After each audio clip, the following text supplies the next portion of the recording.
Tenth class students के हमने 2 pre boards conduct किए और उन दोनों प्री बोर्ड्स में हमने क्या किया, एपी का केस स्टडी का क्वेश्चन हमने दोनों प्री बोर्ड्स में रखा।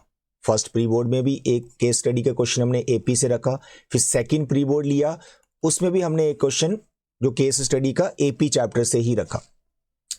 और दोनों प्री बोर्ड्स में देखा गया बहुत से बच्चों को एपी का केस स्टडी का क्वेश्चन करने में प्रॉब्लम आई। बच्चे कह रहे सर समझ ही नहीं आया वहां क्या लिखा हुआ था, कौन सी टर्म फाइंड करनी थी, वो क्या था। मेरे प्यारे बच्चों मेरी बात ध्यान से सुनो, आज की इस वीडियो में पूरा एपी चैप्टर आपका मैं करवाने वाला हूं। छोटा सा वीडियो लेकिन चैप्टर आपका एकदम कंप्लीट हो जाएगा। एक्चुअली इसमें मैं आपको ये सिखाने वाला हूं कि चाहे आपको एपी की वर्ड प्रॉब्लम आ जाए, कोई स्टेटमेंट सम आ जाए एग्जाम में, या फिर केस स्टडी का क्वेश्चन आ जाए, उस क्वेश्चन को बनाना कैसे, फ्रेम कैसे करना है, ठीक है। तो यहां पर वीडियो को आपने एकदम ध्यान से देखना है और जो चीजें मैं आपको समझाऊंगा क्वेश्चन सॉल्व करते वक्त उन पे ध्यान देना है। तो एपी का हर एक क्वेश्चन आप एग्जाम में बना के आएंगे, चाहे वो एमसीक्यू हो, लॉन्ग आंसर टाइप हो, या फिर केस स्टडी में आ जाए, चाहे कोई वर्ड प्रॉब्लम हो। आप वर्ड प्रॉब्लम आपको डिफिकल्ट लगती हैं कि सर एपी की वर्ड प्रॉब्लम पता ही नहीं चल रहा, मैंने एक वर्ड प्रॉब्लम भी यहाँ पे सिलेक्ट की है और एक ऐसी वर्ड प्रॉब्लम जिसमें मैक्सिमम स्टूडेंट्स को प्रॉब्लम आती है। वो वर्ड प्रॉब्लम को मैं विद इन सेकेंड्स आपको करके बताऊंगा और उस सॉल्यूशन को देखकर या उस क्वेश्चन को समझने के बाद आप भी हर एक वर्ड प्रॉब्लम को बड़े आराम से कर पाओगे, ठीक है। तो ध्यान से देखना है, समझना है और एपी इस वीडियो के बाद आप अटेम्प्ट करना, हर एक क्वेश्चन आप एपी का कर रहे होंगे, ठीक। सबसे पहले तो सिलेबस, जो कि ऑलरेडी मैंने आपको बता दिया हुआ कि सिलेबस क्या है। रियल नंबर आपका 6 मार्क्स का आने वाला है। उसके बाद कोऑर्डिनेट ज्योमेट्री भी 6 मार्क्स का, ये दोनों आपके 12 मार्क्स के, और दोनों चैप्टर्स मैंने इस चैप्टर के थ्रू आपको पढ़ा दिए हैं। लेटेस्ट अभी भी जो वीडियो बना रहा हूँ सब कुछ आपको बता रहा हूँ, कैसे क्वेश्चन कहाँ से करने हैं, एवरीथिंग। हमारा अलजेब्रा चल रहा है, अलजेब्रा का ये लास्ट चैप्टर है एपी, जिसपे मैं अभी डिस्कशन आपसे करने वाला हूँ। तो 20 मार्क्स कैसे आपने गेन करने हैं, कैसे ऑब्टेन करने हैं फाइनल एग्जाम में, सब कुछ मैंने बता दिया आपको अलजेब्रा के लिए भी। उसके बाद मैंने मेंसुरेशन के दोनों चैप्टर आपको करवा दिए, surface area, volume area related to circle. तो मेंसुरेशन आपका 10 मार्क्स का है। अगर आप वीडियो देख रहे हो, समझ रहे हो, नोट्स बना रहे हो, जो मैं समझाता हूँ इंस्ट्रक्शंस को फॉलो कर रहे हो, तो आप 100% इन चैप्टर्स को बड़े आराम से कर सकते हो लास्ट स्टेज पर भी। प्रोबेबिलिटी एंड स्टैट, ये भी दोनों चैप्टर्स मैंने आपको करवा दिए, दोनों 11 मार्क्स की। तो इसका टोटल कर लो, सर ये 3 हो गया और सर ये 5 हो गया। तो आज के लेक्चर के बाद 53 मार्क्स का सिलेबस मैं आपसे पूरा एकदम डिटेल में डिस्कस कर चुका हूं कि इन चैप्टर्स को आपको कैसे प्रिपेयर करना है अपने फाइनल एग्जाम के लिए। क्लियर है। और उसके बाद हमारा जो बच जाता है that is geometry and triangle, ये भी मैं आपको बहुत जल्दी करवा दूंगा। ज्योमेट्री में सर्कल एंड ट्राइंगल और ट्रिग्नोमेट्री के 2 चैप्टर, 2 चैप्टर ज्योमेट्री के, 2 चैप्टर ट्रिग्नोमेट्री के, यानी हमारा टोटल 27 मार्क्स का पेंडिंग है, जो मैं आपसे डिस्कस अभी करूंगा, ठीक। मेरे प्यारे बच्चों, इंडिविजुअल ये कितने मार्क्स के रहने वाले एग्जाम में, हर एक चैप्टर में आपसे डिटेल में डिस्कस कर चुका हूं। तो ये चीजें आपको पहले से पता होनी चाहिए, उसी के अकॉर्डिंग प्लान बनता है कि कैसे हम मैथ्स को प्रिपेयर करें। सबसे पहले एपी में पूरा चैप्टर 2 फॉर्मूलों पे चल रहा है। तो फर्स्ट फॉर्मूला आपका nth टर्म का, ये जो आपके सामने लिखा हुआ है, कोई भी एपी दे रखी है उसमें आपको nth टर्म फाइंड करनी है, तो उसका फॉर्मूला आपके सामने है a + n - 1 × d। इसमें आपके पास 3 चीजें होती हैं फॉर्मूले में, एक a होती है फर्स्ट टर्म, एक d होता है कॉमन डिफरेंस, और एक n होता है कि कौन सी टर्म आप फाइंड करना चाहते हो। 7th टर्म में तो n आपका 7 हो जाएगा। इस फॉर्मूले पे बेस्ड आप हर एक फॉर्मूला बना सकते हो। मानो मैं आपके पूछ रहा हूं 8th टर्म का फॉर्मूला, तो आप मुझे फटाक से बता दोगे a + 7d, ठीक। तो इसमें a और d चाहिए आपको, तो वो निकाल लेंगे। अब वो ad कैसे बनाना है जल्दी से वो मैं आपको बताता हूं। अब मैं एक फॉर्मूला यहां पे ऐड करना चाहता हूं, जिसमें उस फॉर्मूले की वैसे जरूरत नहीं है, वो वैसे भी बन जाता है क्वेश्चन। कई बार हमें बोला होता है nth टर्म या कोई particular term, 7th term, 9th term, तो इन जनरल में nth बोल लेता हूं। nth टर्म फ्रॉम एंड, ये क्वेश्चन बहुत फेमस है और बड़ी बार एग्जाम में आता है कि कोई पर्टिकुलर टर्म एंड से निकालो, यानी कोई एपी दे रखी है, रिवर्स ऑर्डर में काउंटिंग कर रहे हैं, तो एंड से वो उस नंबर की कोई टर्म हमें निकालनी होती है। इसका फॉर्मूला भी होता है और बिना फॉर्मूले भी क्वेश्चन हो जाता है।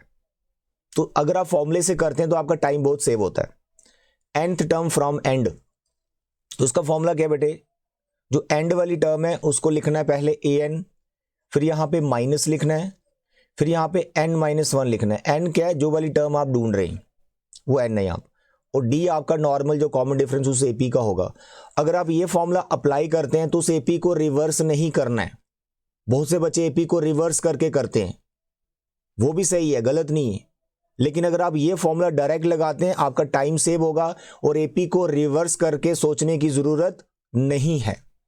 फॉर एग्जाम्पल इस फॉर्मूले को मैं पर्टिकुलर एग्जाम्पल पे ले जाता हूं। लेट अस सपोज आपको 9th टर्म निकालनी है, 9th टर्म फ्रॉम एंड, तो an की जगह आपकी लास्ट टर्म आ जाएगी जो गिवन होती है हमेशा ही एंड से जब क्वेश्चन कर रहे हो आप, तो वो लास्ट टर्म आएगी, माइनस अपनी जगह मेंटेन रखना है, इस n की जगह आपका 9 आ जाएगा क्योंकि आपको 9th टर्म निकालनी फ्रॉम एंड, और d आपका नॉर्मल। जब आप रिवर्स करके कॉमन डिफरेंस निकालते हो तो d का साइन बदल जाता है, तो आपको साइन नहीं बदलना है, सिर्फ यहां पे माइनस लगा देना, समझो साइन पहले बदला हुआ। तो ये पर्टिकुलर एक फॉर्मूला हो गया 9th टर्म के लिए। तो इन जनरल ये फॉर्मूला याद रखें अगर एंड से कोई टर्म निकाल रहे हो आप। क्लियर है? एग्जाम्पल से समझाता हूं अगर आपको कोई भी कंफ्यूजन हो रही। देखो मैंने लिखा 2 4 6 सो ऑन, और मैंने यहां पे लिख दिया 224। ठीक है, अब यहां पे इस AP को रिवर्स करके क्वेश्चन मोस्टली बच्चे करते हैं, तो यहां पर मैं डायरेक्ट आपको एक क्वेश्चन पूछ लेता हूं 11th टर्म फ्रॉम एंड, तो इस AP की एंड से 11th नंबर पर कौन आएगा, यानी 224 उस टाइम पे फर्स्ट टर्म बन जाती है। तो एंड से 11th नंबर पर कैसे बनाना है, तो जो लास्ट टर्म है वो पहले लिखनी है। देखो an ये लिख लिया, an मैंने, माइनस लिखना है, फिर आपको पूछा है 11th टर्म, तो यहां लिखना है 11-1, फिर लिखना है d रिवर्स करके नहीं निकालना, d जैसे लिखी हुई AP वैसे d निकालना। जैसे 2 के बाद 4 आ गए, 4 के बाद 6 आ गए, तो 2 का जम चल रहा है, तो यहां पर आपको 2 लिखना है। जब आप इसकी कैलकुलेशन करेंगे तो आपका आंसर आपके सामने होगा। ठीक है, तो 224 -20 माइनस अगर आप करेंगे तो 204 आ गए। तो एंड से अगर आप 11th टर्म को यहां ढूंढते हैं तो वो 204 है। इतने ही स्टेप में आपका क्वेश्चन बन जाता है। रिवर्स करके करेंगे तब भी कोई प्रॉब्लम नहीं। तो ये क्वेश्चन बहुत ज्यादा इंपॉर्टेंट है।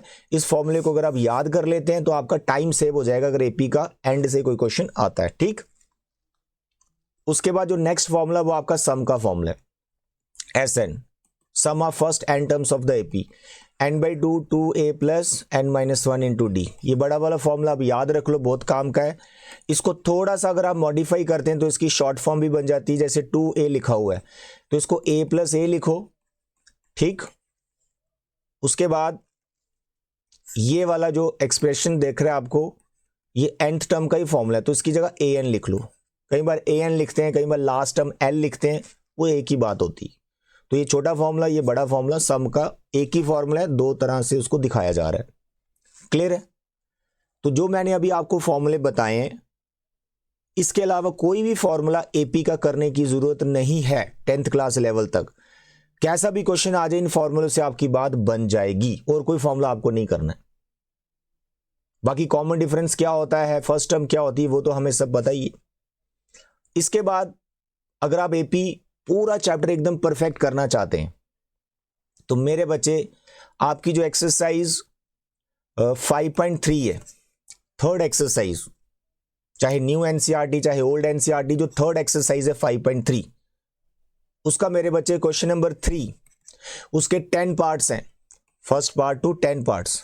अगर आप ये 10 पार्ट्स परफेक्ट कर लेते हैं, समझो आपका पूरा चैप्टर AP हो गया, क्योंकि बाकी जितने भी क्वेश्चंस आपको इस चैप्टर में दिख रहे हैं वो सभी के सभी क्वेश्चंस इन 10 पार्ट्स के ही अकॉर्डिंगली निकल जाते हैं। मानो 10th कोई भी पार्ट है, उसमें A दे दिया, D दे दिया, फिर SN दे दिया, तो आपको AN पूछ लिया। तो जब आप कोई क्वेश्चन AP का करते हो तो उसमें यही सब इंफॉर्मेशन होती है।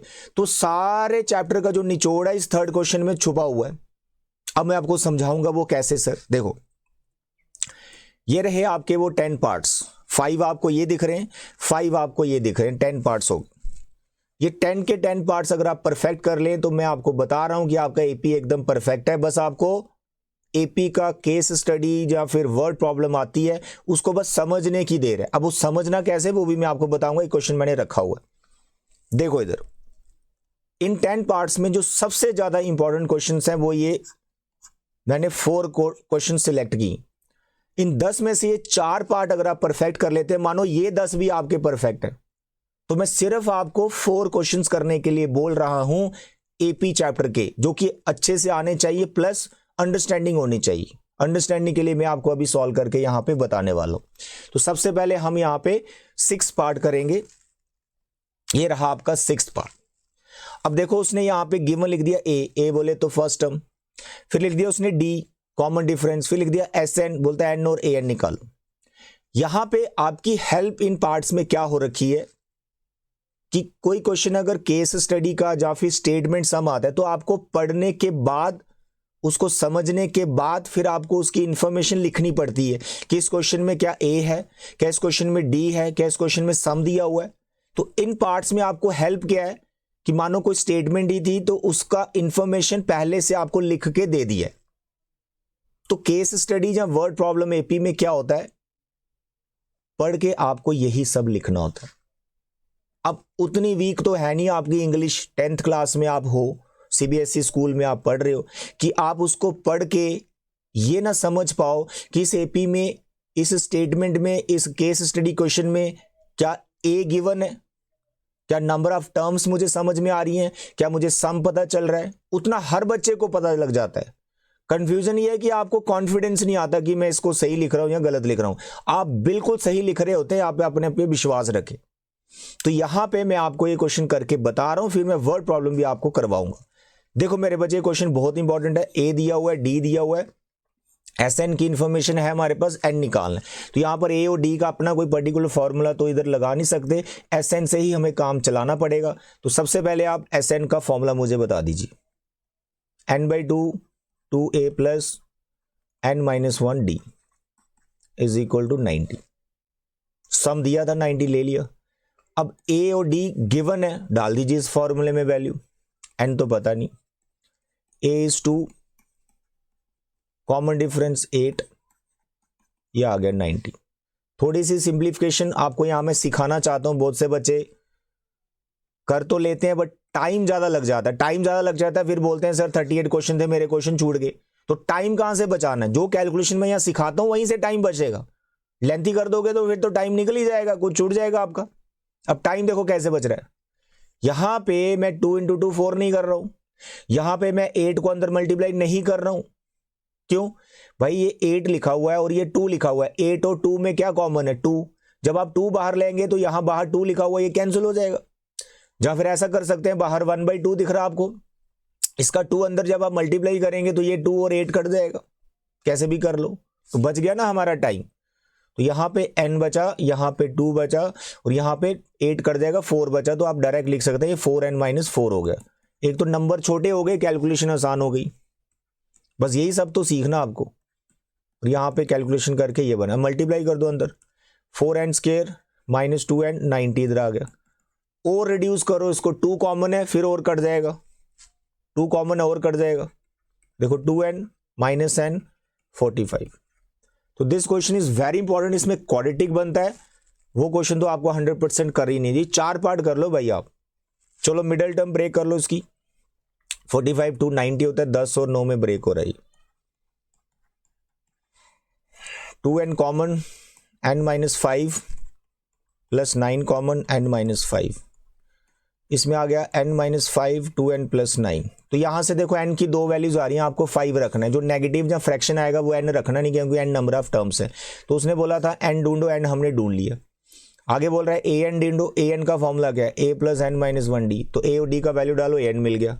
लेकिन n क्योंकि निकाल दिया हुआ है तो पर्टिकुलर 5 डालकर भी उसको आपने निकाल लेना है, 4d। a और d डाल के यहां पर कैलकुलेशन कर लेना।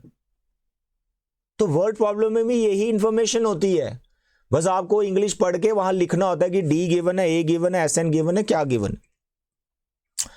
Now next this part 7th।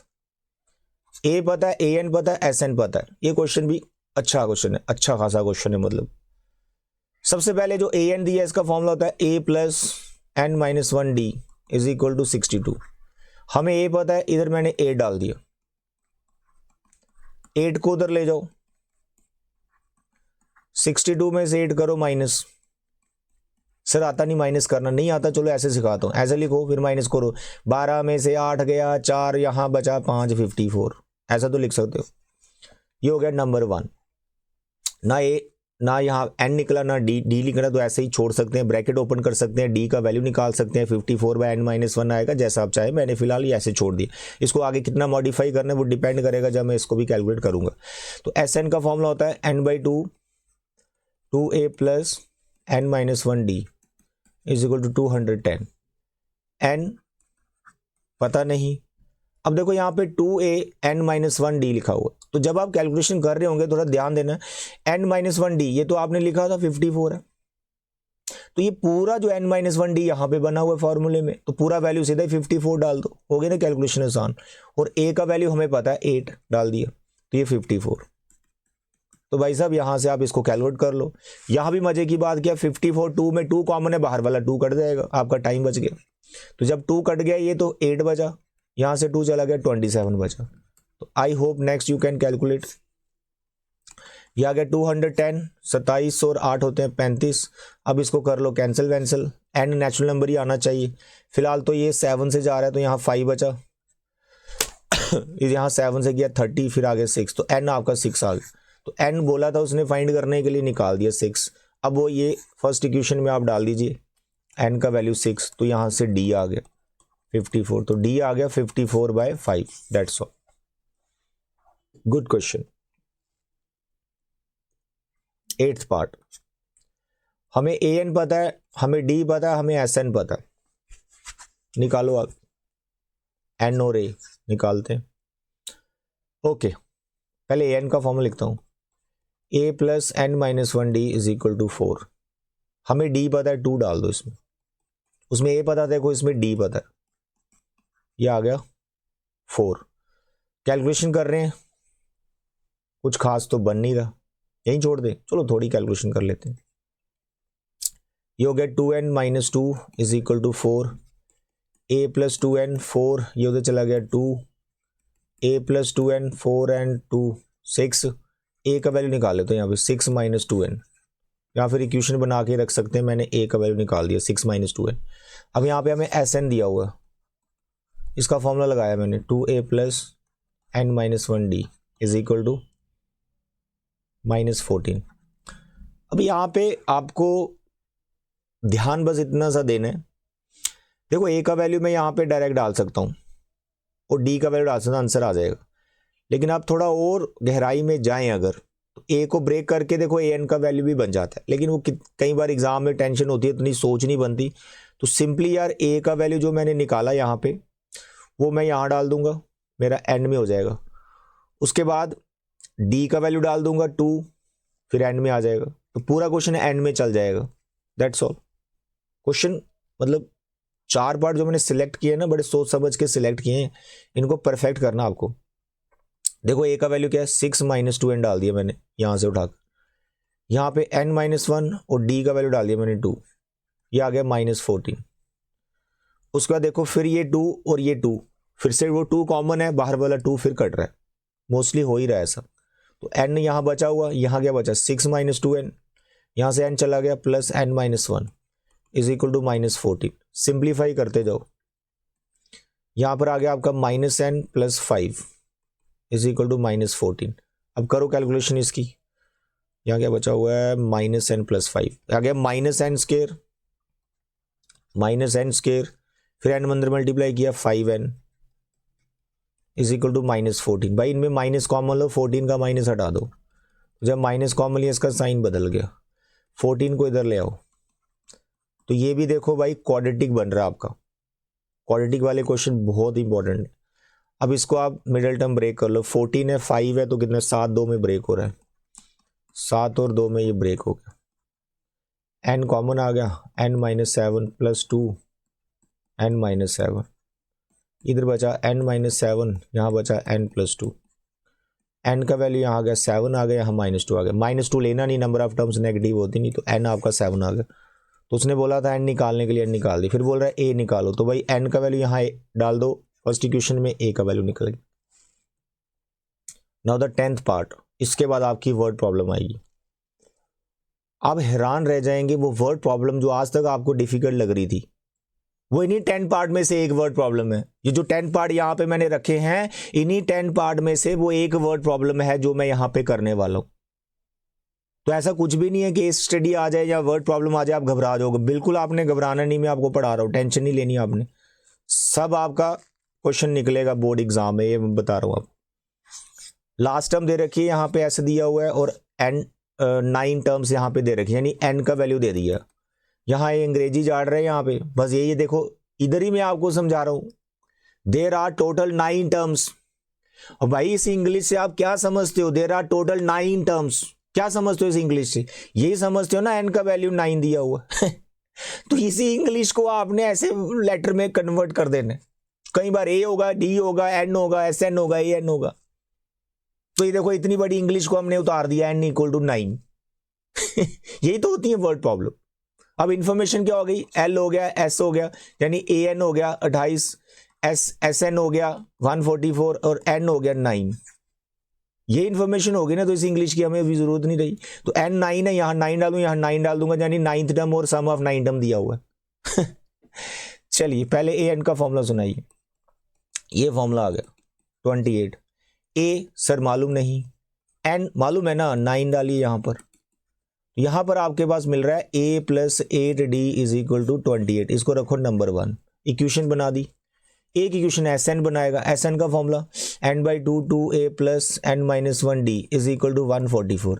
यहाँ डालो वैल्यू जो जो हमें गिवन है, 9 टर्म्स है, 9 का वैल्यू डाल दिया, 2a + 9 - 1 8d is equal to 144। देखो 8 और 2 कॉमन, फिर बाहर वाला 2 कटेगा, यहाँ बचा a + 4d is equal to 140। ये 9 144 के नीचे ले जाओ, 144/9 काट देगा इसको, ये काट के बनेगा 16।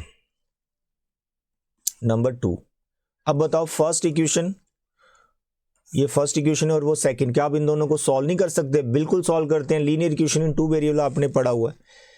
a + 8d is equal to 28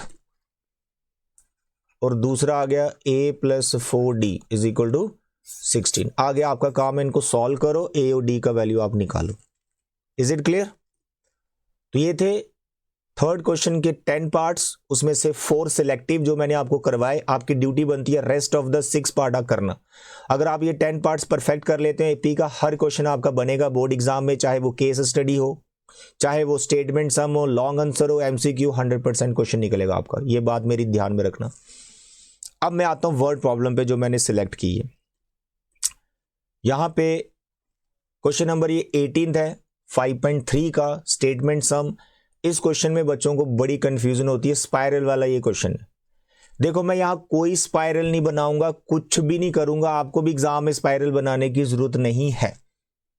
आपको सिर्फ यहां से इंफॉर्मेशन पढ़नी है, और जो 10 पार्ट्स थर्ड क्वेश्चन थे उन्हीं का कोई एक, उसमें से कोई एक पार्ट यहां पे बन जाएगा। ध्यान से पढ़ो अंग्रेजी, और छोटे मोटे बेसिक फॉर्मूले हमें आने चाहिए। मतलब इंग्लिश समझ में आ गई तो समझो बात बन गई चलिए, A spiral is made up of successive semicircles with centers alternative at A and B starting with the center this and this and this। देखो यहाँ पे रेडियस पहले इतना फिर इतना, तो आपको एक कहानी समझ आ रही है। 0.5 है, फिर 1 है, फिर 1.5 है, फिर 2 है, एंड सो ऑन। तो कहानी इतनी इतनी समझ आ रही नहीं, एपी बन रहा है। तो आपको ज़्यादा यहाँ फिलॉसफी लिखने की जरूरत नहीं है एग्जाम में। आपने एपी उतार दी, जैसे ही आपने एपी उतारी आप पहले ए लिखो ना। क्वेश्चन में क्या पूछा उसको छोड़ो, आप जो इंफॉर्मेशन है उससे जो जो आप गेन कर रहे हो वो तो लिखो कम से कम। वो पूरा ही छोड़ के आते हो, स्पाइरल आ गया, मैं डर गया, मैं घबरा गया, मुझे चक्कर आ गया, ऐसे थोड़े होता है। पहले इंफॉर्मेशन लिखो, जो गिवन है उसको लिखो, थोड़ा बहुत कैलकुलेशन स्टार्ट करो। अरे 3 नंबर का क्वेश्चन है तो 1 नंबर तो दे देगा टीचर आपको बोर्ड एग्जाम में। भाई साहब ब्लैंक छोड़ोगे तो कुछ नहीं मिलेगा, ब्लैंक से थोड़े ना कुछ देगा टीचर, खुद थोड़े लिख के आपको मार्क्स दे देगा। लिखा करो कुछ ना कुछ। ए आ गया, उसके बाद डी निकालो, 0.5 है, फिर 1 है, फिर 1.5 है, कितने का जंप चल रहा है 0.5 का। इतनी इंफॉर्मेशन लिख दोगे ना, देखो यहां तो नहीं ना मेंशन था कि डी कितना है, आपने खुद ही बनाया ना, तो टीचर सोचेगा भाई बच्चा तो कर रहा है कैलकुलेशन, आगे नहीं निकला इस बच्चे से, हो सकता है इसको टेंशन हो गई हो एग्जाम की, तो इसलिए इतना तो लिख के आओ कम से कम। अभी मैंने क्वेश्चन पूरा पढ़ा भी नहीं, फाइंड क्या करना। समझ रहे हो मैं क्या समझा रहा हूं? मैं ये समझा रहा हूं केस स्टडी या वर्ड प्रॉब्लम कुछ भी हो, इंग्लिश पढ़ के जो इन्फॉर्मेशन है उसको उतारना स्टार्ट करो। तो जैसे आपने इसको उतारा तो ए और डी लिख दिया, तो 10 जो पार्ट्स मैंने आपको बताया उसी में से कोई एक पार्ट यहां पे बनने वाला है। आता है समझ आपको? बिल्कुल आता है। ए आ गया, डी आ गया, आगे देखो। What is the total length of such spiral made up of 13 consecutive semi circles. जैसे आपने इंग्लिश पढ़ी, आपको 13 वर्ड आपके दिमाग में कानों में गूंज रहा है। 13 एन की बात की है उसने, एन 13 है, दैट्स ऑल। अब यहां पर आपको बस एक एक्स्ट्रा काम क्या समझना है, क्या देखना है कि ये पूछ क्या रहा है actually. Length of the spiral made up of this consecutive semi circle. आपको लेंथ फाइंड करनी है सेमी सर्कल्स की, सेमी सर्कल्स की लेंथ फाइंड करनी है। तो सेमी सर्कल का बस आपको फॉर्मूला आना चाहिए, उसके पेरीमीटर का, उसके सर्कमफ्रेंस का। लेंथ की बात कर रहे, एरिया की बात नहीं, लेंथ की बात कर रहे। तो सर्कमफ्रेंस कितना होता है सर्कल का? 2 पाई आर पूरे सर्कल का। तो आधी सर्कल का कितना होगा? पाई आर। तो भाई पाई आर का यहां पे फॉर्मूला लगाना है आपको, जो लेंथ चाहिए। देखो टोटल लेंथ, टोटल लेंथ मतलब आपको सम ढूंढना है, एस एन ढूंढना है। और एस एन भी कितना? 13 टर्म्स का ढूंढना है, एस 13 ढूंढना है। तो बन गया ना 10 पार्ट में से कोई एक पार्ट। ए पता है, डी पता है, एन पता है, एस एन को फाइंड करना। बस एक्स्ट्रा काम क्या है कि फॉर्मूला लगा के उसको कैलकुलेट करना है। अब फॉर्मूला भी बड़ा आसान है। जो पहली सेमी सर्कल होगी उसका जो पेरीमीटर होगा, उसका जो सर्कमफ्रेंस होगा, उसकी जो लेंथ होगी फर्स्ट सेमी सर्कल की, वो होगी पाई आर। R1 ले लेता हूं, पहली सेमी सर्कल तो रेडियस R1 हो गया। दूसरी सेमी सर्कल क्या होगी? पाई R2। तीसरी क्या होगी? पाई R3। ऐसे कितनी है? 13 है। पाई ले लो कॉमन, पाई ले लो कॉमन, पीछे बचा R1 R2 R3 and so on. तो ये R1 R2 वही है जो मैं स्टार्टिंग में लिख चुका हूं, 0.5 फिर 1.0 फिर 1.5 एंड सो ऑन। तो ये एक्स्ट्रा यहां पे पाई आ रहा है। तो भाई साहब ये क्या चल रहा है? ये एपी चल रही है जो ऑलरेडी मैं लिख चुका हूं, और सम निकालना है 13 टर्म्स का। पहले मैं यहां फॉर्मूला लिख देता हूं, n/2 2a प्लस n-1d पाई। n कितना है सर? 13 है। 2a कितना है सर? 0.5 जिसको 1/2 लिखते हो। n कितना है सर? 13 है। d कितना है जिसको 1/2 लिखोगे, क्योंकि 0.5 का मतलब 1/2 होता है। कैलकुलेशन की स्टार्ट, 13 है, ये 2 कट गया, 1 बचा सर। 13 में से 1 गया 12 ने 2 को काटा, यहाँ पे 6 बचा। तो भाई ये पाई है, ये 13 है और ये 7 है। पाई का वैल्यू डालोगे तो वो आएगा 22/7। पाई का वैल्यू डालोगे 22/7 और पीछे 13 और यहाँ भी 7 7 कट गया। सॉरी यहाँ पे I think 12, wait a minute, 12 है, हाँ 13 है। 13 इंटू 22, ठीक है, 13 इंटू 22, दैट्स ऑल। बस इसको आपने मल्टीप्लाई करना है। तो मल्टीप्लाई करके जो भी आपको मिलेगा that is your answer. 682 286 centimetre metre जो भी दे रखा है वो आप देख सकते हैं। और क्या चाहिए? और कौन सी कैलकुलेशन चाहिए? ठीक है, चेक कर लो एक बार। 13/2, हाँ मेरी मिस्टेक है, 2 मिस है, 2 लिखना है यहाँ पर 22/7 तभी, क्योंकि मुझे इसका आंसर ही आ गया 11 इंटू 13 करना है। तो ये आ गया 13 143, ये आंसर है इसका। ठीक है, तो मेरे बच्चे जितने भी केस स्टडी वर्ड प्रॉब्लम है इंफॉर्मेशन उतारो, और जो 10 पार्ट्स मैंने बोले अगर वो किए होंगे हर एक क्वेश्चन आप बना के आ जाओगे। ठीक है, तो आई होप आपको एपी का पूरा निचोड़ समझ में आ गया। सभी क्वेश्चन प्रैक्टिस करना, एपी आपका एकदम परफेक्ट हो जाएगा। क्लियर है? तो आगे हम स्टार्ट करेंगे ट्रिग्नोमेट्री। अलजेब्रा हमारा आज खत्म हो गया। तो आज की वीडियो में इतने बचे। Thank you, bye bye and take care.